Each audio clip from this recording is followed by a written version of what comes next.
Hi, I'm Zach Fuentes, and here's what's happening this morning. 2 people are dead and 2 others are hospitalized after being stabbed at a recovery center on Mission Avenue near Ingle Road. The area around the Carmichael Wellness and Recovery Center was blocked off for hours as police investigated the incident yesterday. Authorities say the suspect surrendered at the scene.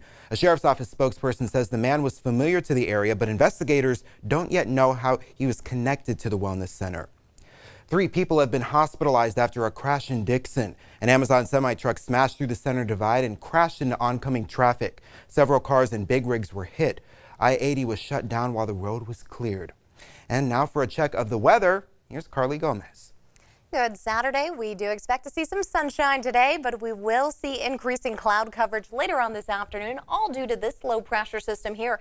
Now, the associated cold front stretching out into the Pacific, that'll start to drag its way down south, and that'll also bring in the cloud coverage later on tonight. Not only will we start to see winds picking up, we do expect to see some of that precipitation making its way into the foothills and the Sierra, and we do have a quick chance to even see a quick shower possibly late tonight into the valley. So we'll have to keep our eyes peeled for that and see if we get any rain for the month of February.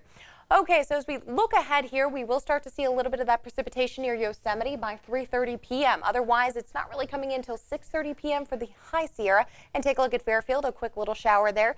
And then finally at 9:30 p.m., we do have this chance to see a little bit of rain just north of Sacramento, and then some of that rain moving toward Placerville and the foothills with some of the snowfall starting to make its way through the High Sierra. Now, later on into your overnight hours, we'll start to see a majority of that headed south with some of the snow levels dropping here overnight, especially for areas near Truckee, South Lake Tahoe, down to even 2,000 to 3,000 feet.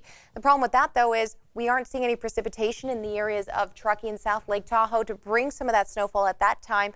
Otherwise, we will see most of that snow moving in right around 10:30 a.m. as a lot of people are probably making their way through the Sierra there and also making their way home. So that could be a problem. You might need chains at that point in time.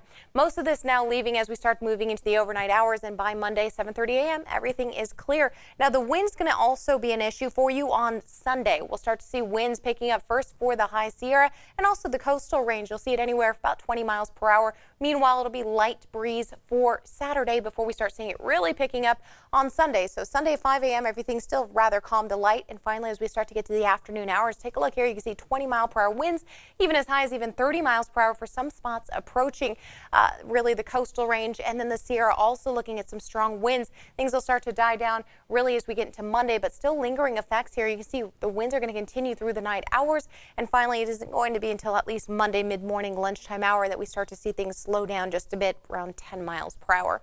Temperatures in the mid-60s Saturday. We'll see a low 60 on Sunday and getting right back into the 70s by Monday and Tuesday with an upper 70 Wednesday. We'll be right around the mid-60s once again next week.